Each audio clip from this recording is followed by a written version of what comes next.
Tempat karaoke Orange di Jalan Veteran, Kota Tegal, Jawa Tengah terbakar. Kepulan asap terlihat dari lantai 3 ruang mes pemandu lagu. Sejumlah korban menyelamatkan diri ke loteng melalui tangga darurat.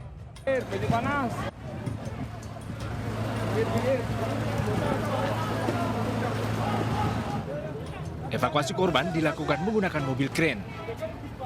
Petugas berupaya menjebol jendela dan tembok mes untuk jalur evakuasi. Menurut salah satu pemandu lagu yang selamat, di dalam mes yang terbakar terdapat 6 kamar. Dalam peristiwa kebakaran ini, 6 pemandu lagu tewas akibat keracunan asap saat hendak menyelamatkan diri.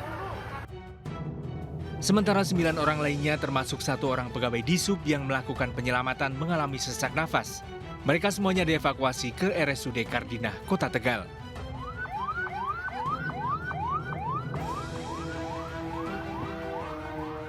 Di atas itu di lantai 3, 6 kamar. Berapa 6 orang kamar. biasanya, Mbak? Satu kamar 4 orang. Nginep di situ semua? Iya, nginep situ. Itu waktu itu lagi tidur, lebar tidur. Mungkin lagi tidur ya. Jenazah 6 korban tewas dan 9 korban selamat, seluruhnya telah dievakuasi ke RSUD Kardinah, Kota Tegal. Korban selamat mengalami sesak nafas akibat terlalu banyak menghirup gas CO2 dari kepulan asap. Dirawat berapa? Masih dirawat sekitar 9. Kondisi yang masih dirawat bagaimana, Pak? Kondisi keadaan umumnya masih bagus. Oh iya, termasuk pegawai yang tadi 15 itu termasuk pegawai disub. Pegawai disub yang dirawat ya, Pak? Iya. Polisi masih menyelidiki penyebab kebakaran dengan menerjunkan tim Puslat Polda Jawa Tengah. Dugaan awal kebakaran terjadi akibat korsleting listrik. Dari Tegal, Jawa Tengah, Unibar iNews melaporkan.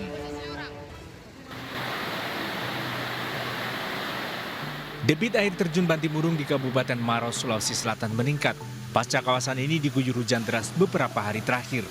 Air terjun bahkan meluap hingga ke area wisatawan. Air terjun yang biasanya jernih saat ini berubah kecoklatan bercampur lumpur. Guyuran air bah mengakibatkan akses ke objek wisata sekitar air terjun seperti Gua Mimpi dan Danau Kasikebo tidak dapat dilewati.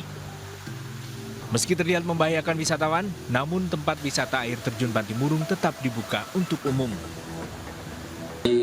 Kita tidak ingin mengecewakan wisatawan yang akan berkunjung ke Bantimurung, apalagi mereka sudah tiba di Bantimurung.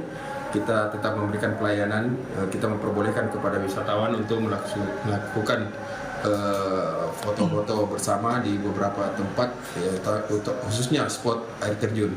Tetapi itu dikawal oleh teman-teman dari Satpol PP.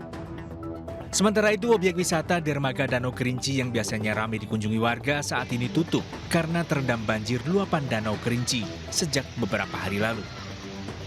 Menurut warga, luapan Danau Kerinci kali ini merupakan yang terparah. Setahu saya, seumur hidup saya sudah lebih kurang 38 tahun, masuk 39 tahun, belum pernah terbanjir di sini wisata Danau Kerinci ini. Baru kali ini banjir sudah sampai dekat wisata ini. Danau Kerinci di Jambi meluap akibat tak mampu menampung debit air dari Sungai Batang Merau.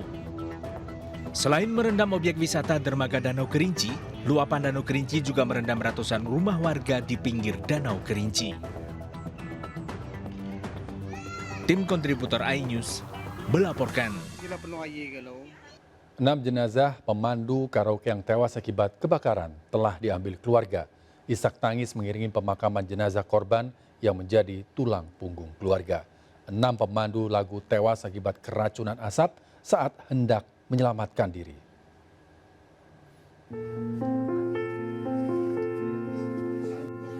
Isak tangis keluarga mengiringi pemakaman jenazah Anggun Silvia Putri di TPU Desa Kaladawa, Kabupaten Tegal, Jawa Tengah, Selasa pagi. Wanita 22 tahun ini merupakan satu dari 6 korban tewas akibat kebakaran tempat karaoke Orange di Jalan Veteran, Kota Tegal. Korban meninggal diduga akibat sesak nafas menghirup asap pekat saat kebakaran mes pemandu lagu di lantai 3.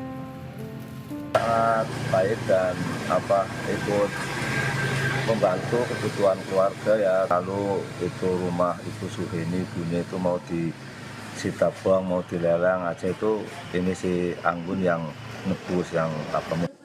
Duka juga menyelimuti keluarga Nurmala Adrianti warga desa Tanjur Sindang, Purwakarta, Jawa Barat. Junta, ayah korban, syok dan berulang kali pingsan mengetahui anak bungsunya yang menjadi tulang punggung keluarga tewas akibat kebakaran tempat karaoke Oranye. Shock berat Pak. Belum bisa diajak bicara berat. Belum bisa karena dia shock berat karena dia itu menjadi tulang punggung keluarga. Begitu Pak yang saya tahu. Oke. Untuk saat Jenazah Nurmala akan dimakamkan di TPU setempat hari Selasa ini. Dari Purwakarta, Jawa Barat, Irwan, iNews melaporkan. Warga menggerebek rumah kos di Jombang, Jawa Timur yang diduga kerap digunakan untuk berbuat mesum. Satu kamar disewakan Rp30.000 per jam. Ironis, saat penggerebekan diamankan 5 pasang remaja.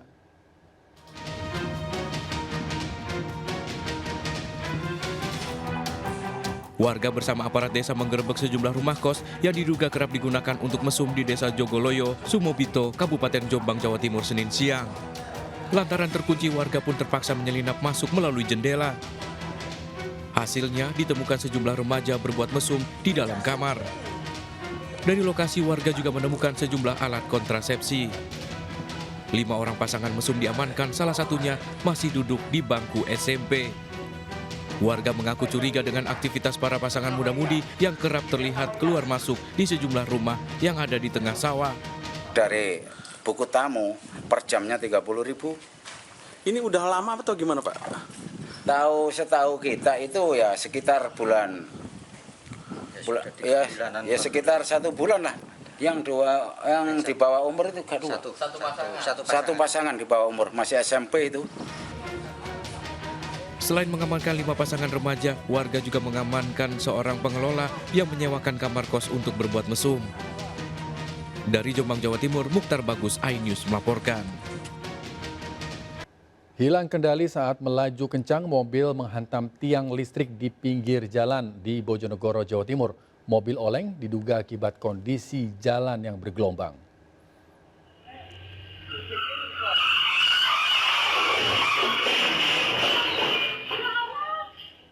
Mobil minibus menabrak tiang listrik di pinggir jalan raya Bojonegoro, Jawa Tengah. Akibatnya mobil hancur di bagian depan. Kejadian berawal saat mobil yang melaju kencang hilang kendali, diduga akibat kondisi jalan yang bergelombang. Sejumlah warga yang berada di lokasi nyaris tertabrak.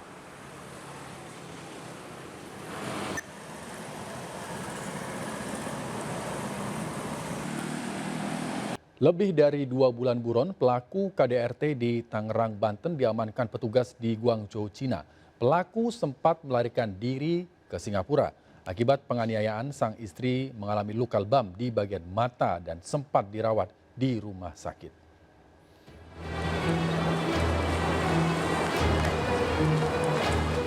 Dengan tangan terborgol, Edric Tanakatan dikawal ketat polisi setibanya di Bandara Soekarno-Hatta, Tangerang, Banten. Pria 36 tahun ini diamankan petugas fungsi imigrasi dan protokol konsulat KJRI di Guangzhou, Cina karena diduga melakukan kekerasan dalam rumah tangga November lalu. Akibatnya korban luka lebam di mata dan sempat dirawat di rumah sakit. Pelaku buron lebih dari 2 bulan setelah dilaporkan sang istri ke Polres Jakarta Utara sejak November lalu. Sebelum diamankan di Guangzhou, Cina, pelaku sempat melarikan diri ke Singapura. Pelaku dibawa ke Polres Metro Jakarta Utara. Memulai kekerasan, dilanjut dengan pemulaian kekerasan dengan cara menampar, menendang kelamin dan menonjok mata kiri saya. 30 menit kemudian, suami saya balik dengan Antonius, balik ke rumah untuk menghilangkan jejak CCTV. Setelah dia melakukan penganiayaan terhadap saya, keesokan harinya dia terbang ke Singapura. Korban berharap suaminya diganjar hukuman setimpal, sementara untuk pengguna paspor RI milik ETT dilakukan penarikan dalam membatasi mobilitasnya selama menjalani proses hukum. Hasil pencegahan ini langsung kami tanggapi, langsung kami pulangkan, dan saat ini sudah kita serah terimakan semua ke Polres. Pelaku terancam hukuman 10 tahun penjara. Dari Tangerang, Banten, Hasnugara, iNews melaporkan. Akibat angin kencang, tenda tamu undangan saat peresmian kantor Pengadilan Negeri Kelas 2 Bobong, Kabupaten Pulau Taliabu ambruk. Puluhan tamu undangan berhamburan menyelamatkan diri.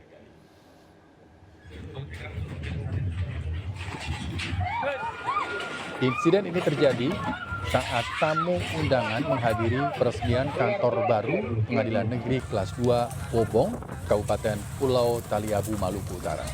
Tamu undangan pun lari berhamburan. Tenda roboh karena angin kencang, nyaris menimpa tamu undangan ASN Pemda Taliabu. Kejadian berlangsung saat Bupati Taliabu memberikan sambutan. Beruntung tak ada korban dalam kejadian ini.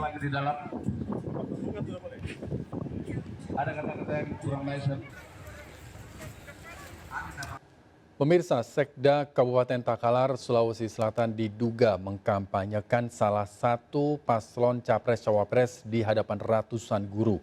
Rekaman video saat Sekda Takalar mendukung salah satu paslon viral di media sosial. Pak Jokowi sudah janjikan kalau anaknya menang, insya Allah akan dilanjutkan program pengangkatan CPNS jutaan. Itu harus diapresiasi.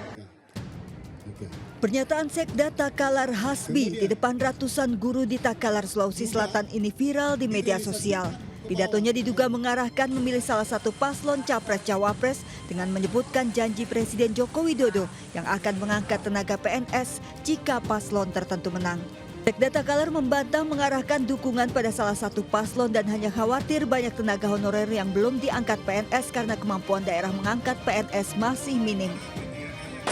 Kami menyampaikan mohon bersabar bagi yang belum terangkat, nanti akan ada kelanjutan pengangkatan CPNS sesuai dengan kutipan apa yang disampaikan oleh Presiden Jokowi di media sosial. Diumumkan secara resmi bahwa akan melanjutkan pengangkatan CPNS jutaan formasi. Bawaslu Kabupaten Takalar masih mencari fakta yang sesuai serta video utuh saat Sekda Takalar berpidato. Video tersebut. Tentu kita butuh untuk mencari fakta-fakta baru dan alat-alat bukti untuk memastikan apakah frasa yang digunakan itu mengandung unsur kampanye atau tidak. Nah, itu akan menjadi pusat dan menjadi kajian kami dalam proses penelusuran itu. Dari Kabupaten Takalar, Sulawesi Selatan, Bukma, iNews melaporkan. Merasa difitnah dan tidak terima terkait rekaman suara viral Forkopimda mendukung paslon tertentu, Kepala Kejaksaan Negeri Batubara melapor ke Bawaslu. Bawaslu akan menelusuri dan mengklarifikasi rekaman tersebut.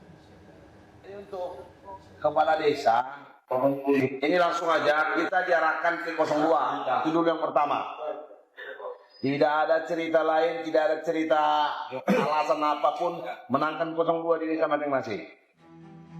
Dalam rekaman dengan foto pejabat Forkopimda Kabupaten Batubara, terdengar salah satu suara mengarahkan kepala desa memenangkan paslon tertentu viral di media sosial.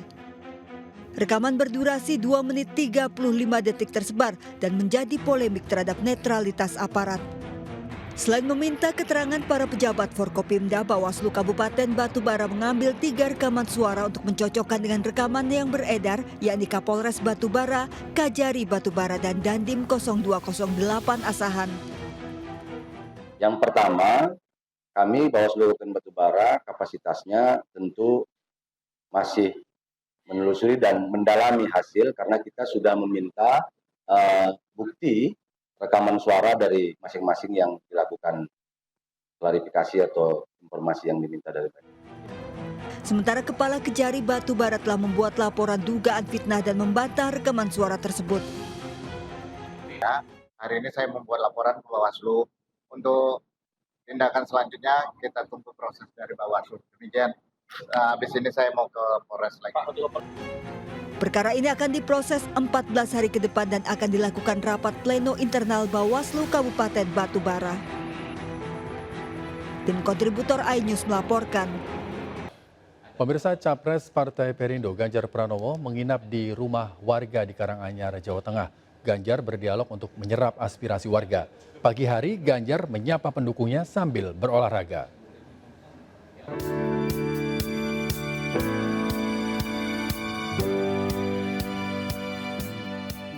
Calon Presiden nomor urut 3 Ganjar Pranowo belusukan ke Desa Seger, Karanganyar, Jawa Tengah.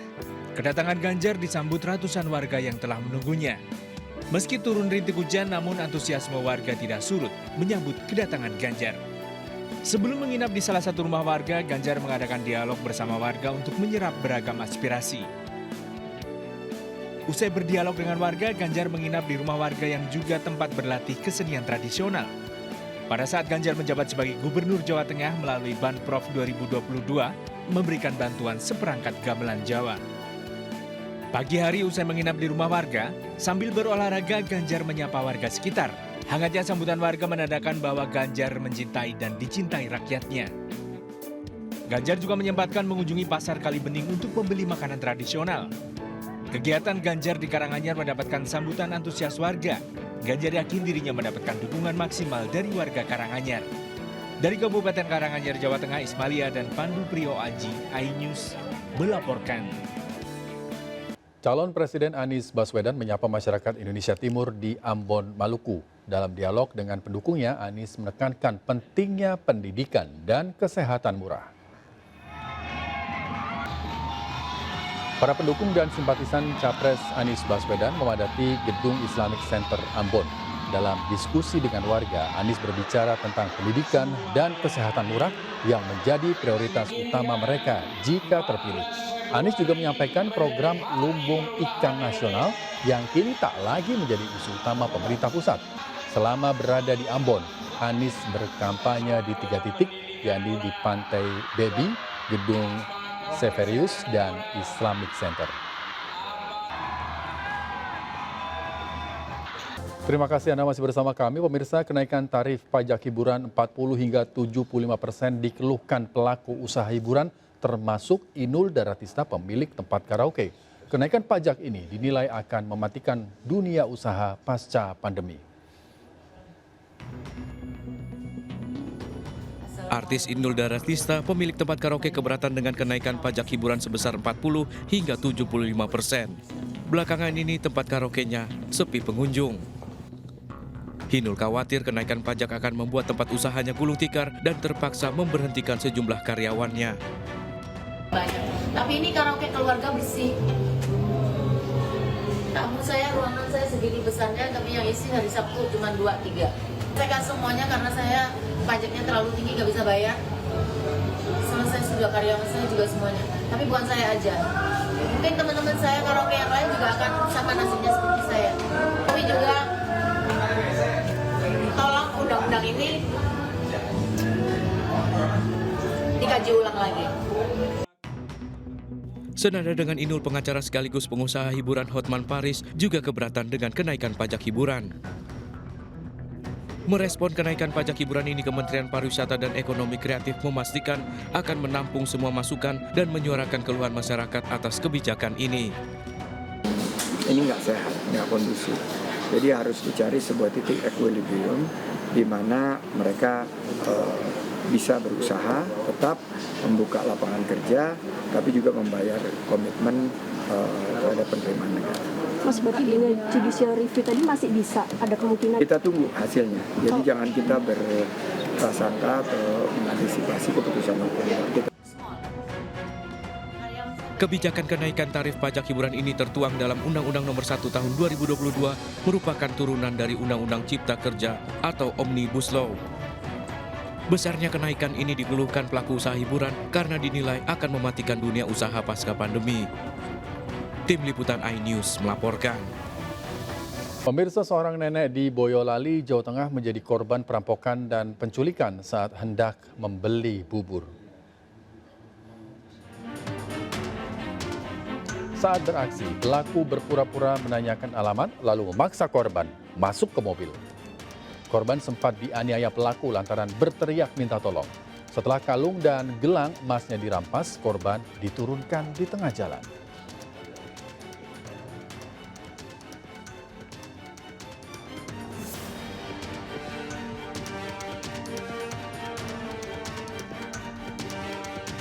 Pemirsa, selain aktif menyampaikan visi misi, kampanye pemilu 2024 juga dijadikan ajang berbagi pada sesama oleh seluruh caleg Partai Perindo. Salah satunya melalui program Bazar Minyak Goreng Murah dan pemeriksaan kesehatan gratis yang rutin digelar di berbagai daerah.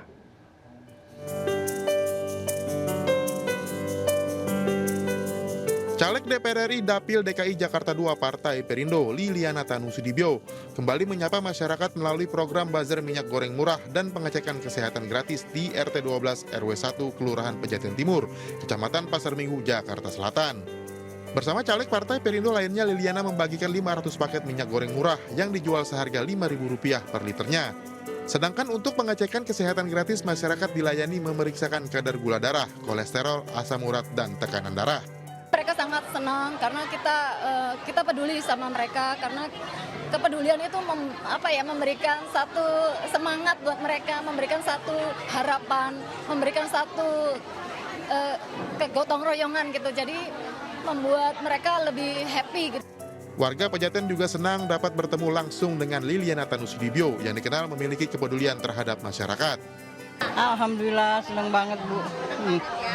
Ya, biasa nggak ketemu, cuma ketemu ya Allah Bu, girang banget loh.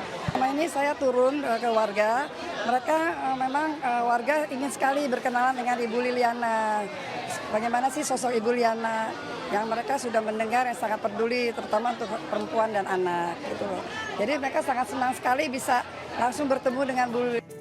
Dalam kesempatan ini, Liliana yang juga Ketua Umum Kartini Perindo memberikan edukasi mengenai tata cara pencoblosan kertas suara di pemilu 2024, sekaligus mengampanyekan pasangan Capres-Cawapres Ganjar Pranowo Mahfud MD kepada masyarakat. Dari Jakarta, tim Liputan iNews melaporkan.